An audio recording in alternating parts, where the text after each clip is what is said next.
This is a question that comes up a lot. How do I position myself for a promotion when I'm already doing the work? It's a really common situation. People take on more responsibility over time.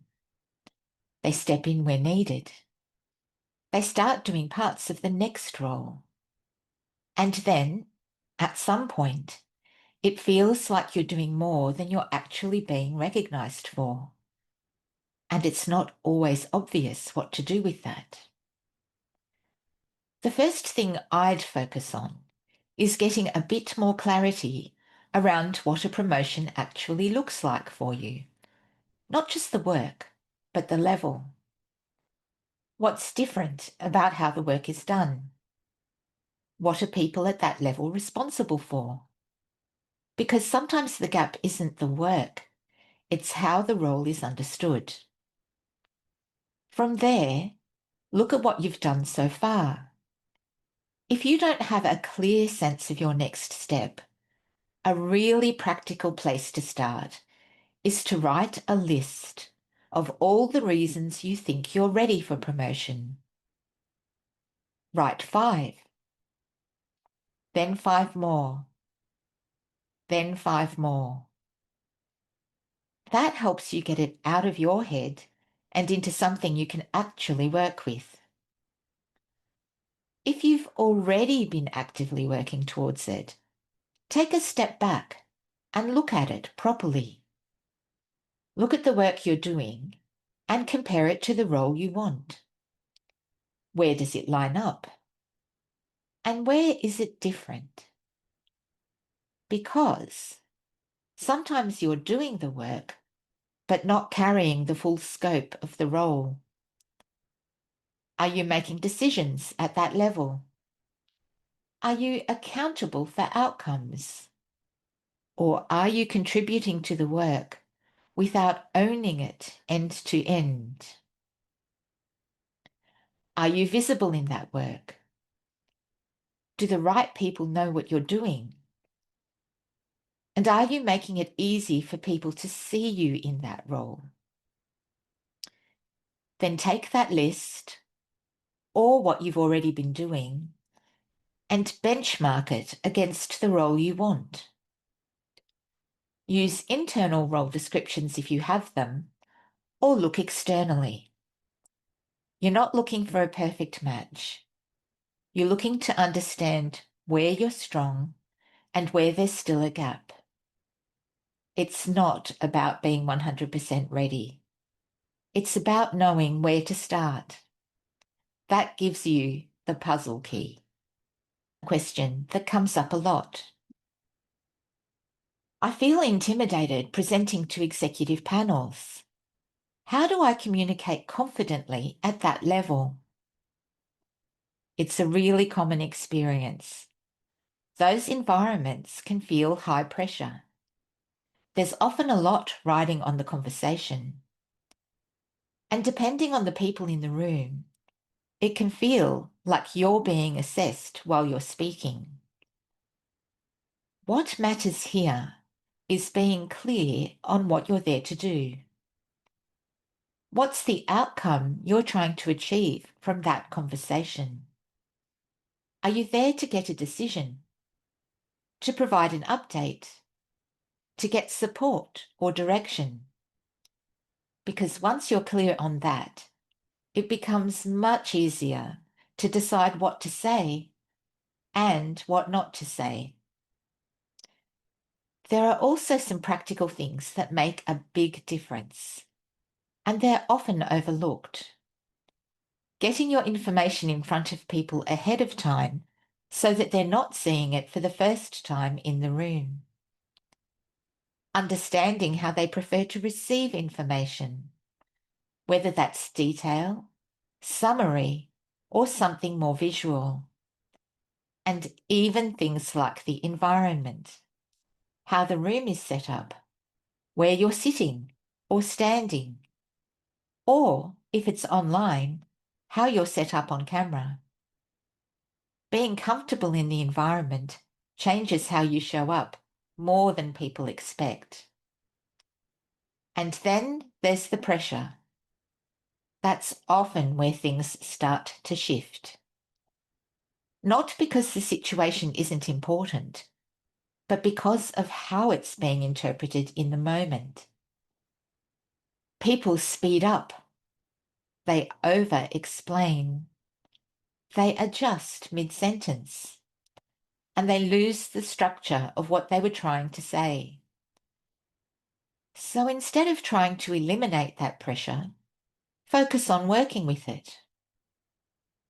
Pause before you respond.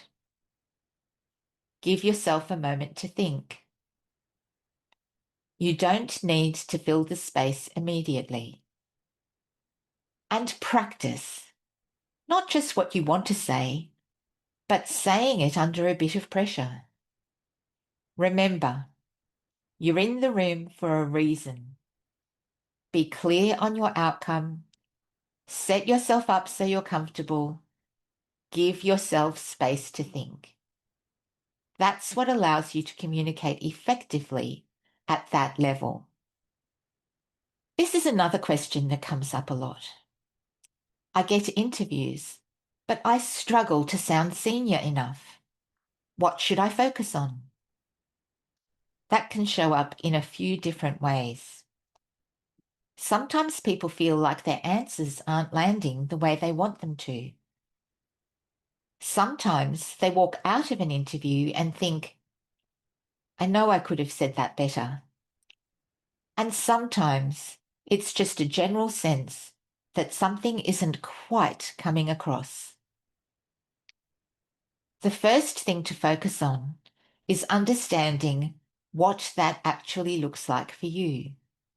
Because not sounding senior enough can mean different things. It might be that you're not yet operating at that level. It might be that you are, but you're not clearly articulating your impact. Or it might be that you're overthinking it and looking for a way of speaking that doesn't actually exist.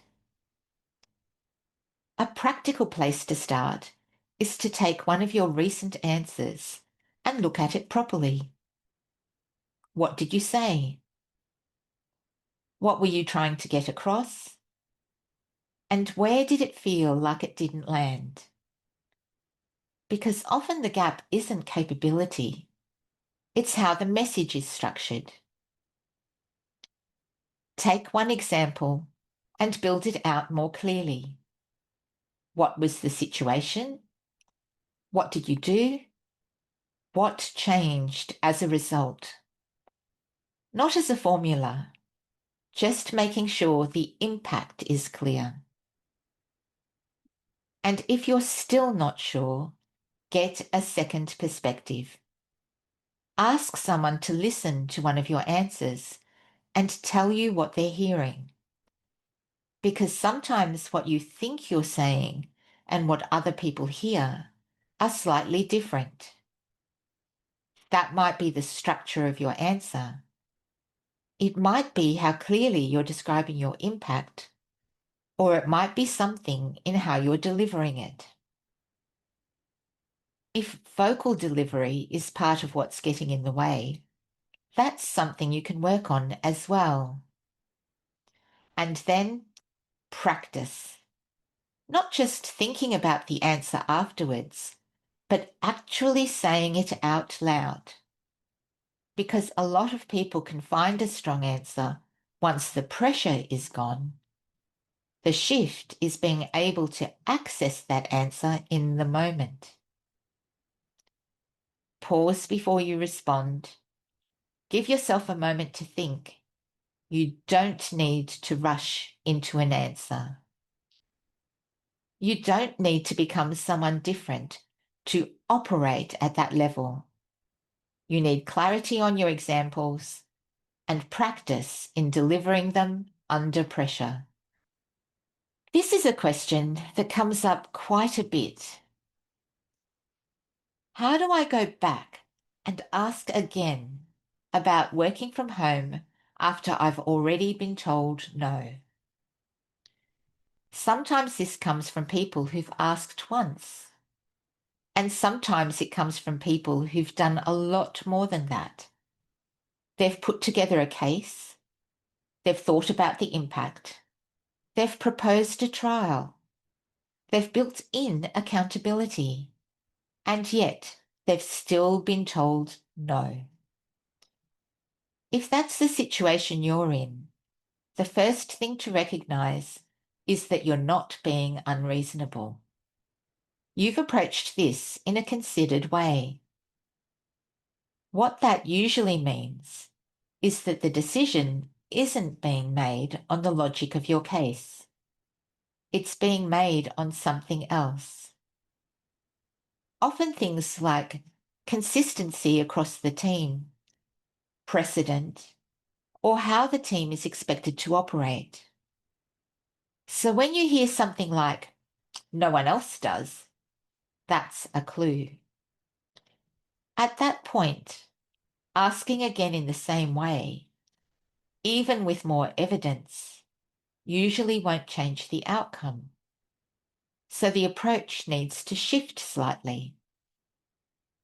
If you're going to come back to the conversation, the goal isn't to push harder, it's to understand what would need to change for the answer to be different. That might mean asking a more direct question. For example, is this something that could be reconsidered in the future, or is it a firm position? It might mean adjusting the shape of the request. Not because your original request didn't make sense, but because you're working within the environment you're in. That could be a smaller change, a time-limited trial, or something tied to a specific piece of work.